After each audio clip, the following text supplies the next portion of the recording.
running on purpose. When God asked me to sit, it was so that I would listen, learn, ultimately that I would know He loved me. Once I knew that I was loved by Him, I was to love. I was to pass on this same love to those around me. I was to love on them.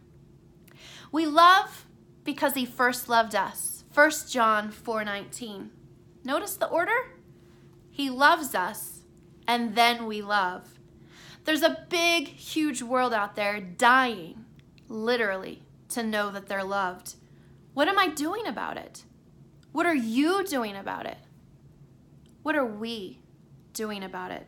To quote one of my favorite humans, Mother Teresa, intense love does not measure, it just gives. You see, we need to live out this love. And love, it's only responsible for what it can do. Love. Dear friends, let us love one another, for love comes from God. That's also found in 1 John chapter 4. We have to experience God's love personally and individually to know it's real. And I believe one of the ways for others to experience God's love is for us to share that love with them. To share a love that's pure and genuine, righteous and holy and unconditional.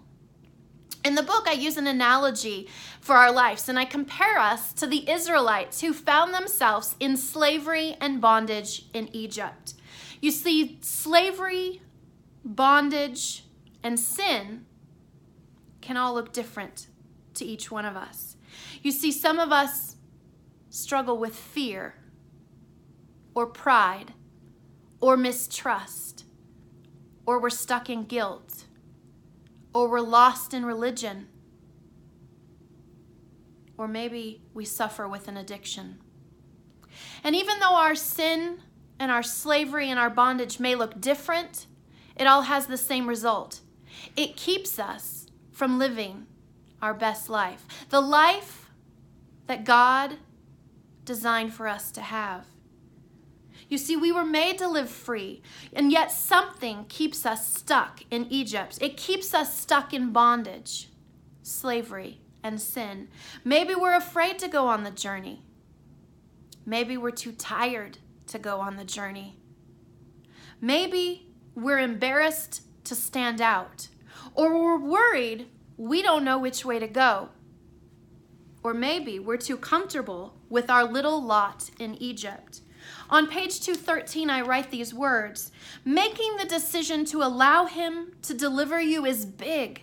It's huge. Allowing Him to remove the chains, grab your hand, and lead you out of Egypt is huge. And the scripture that starts on the bottom of 213, the Lord your God is in your midst, a victorious warrior. He will exult over you with joy. He will quiet you in His love. He will rejoice over you with shouts of joy. And that is found in Zephaniah 3:17. You see, we can only be running on purpose if we know that we're loved first. And you have to have a firm foundation in that love so that you can love on those around you. You can take that love that you know so well and share it. 1 Corinthians says that we are to do everything in this love. We are to live in this love. May we see Him. May we hear His voice. May we know we're loved. And may we choose to live the abundant life that He has for us.